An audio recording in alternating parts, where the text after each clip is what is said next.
Hi guys, come with me. I'm going to walk around the village. Kasi ngayon lang ako nakauwi ng bahay.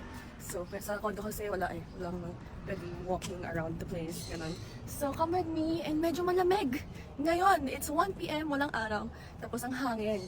So, let's go.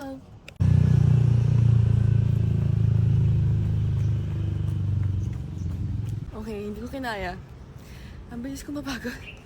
As in, so mag-walking na lang ako today. Pagod na ako agad. Oh my God. Okay, this is my first afternoon walking ever. It's 1 PM and hindi siya super init. Malamig yung weather dito. So, let's go. Nasa clubhouse na tayo. So, halfway na tayo ng village. So, keep walking. Hindi na ako nag-run. Try mag-run kasi ang bilis kong mahingal.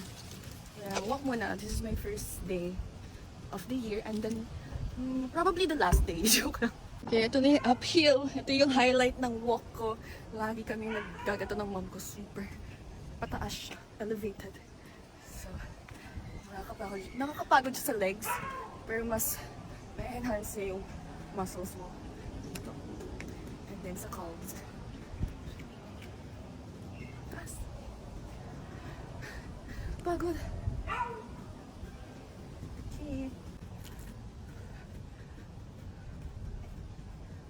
Walking lang. Okay, I'm almost home. Tapos na ako. Medyo pagod na ako. Ayan na, umiinit na. Nagpapakita na yung sun. Pero mahangin pa rin. Okay naman. Wala, may pusa. Wala, nakatingin siya sa akin. Nakatingin siya sa akin. Ano ka guys? Let's go. I'm near home. Okay, I'm done. Payat na ba ako ulit?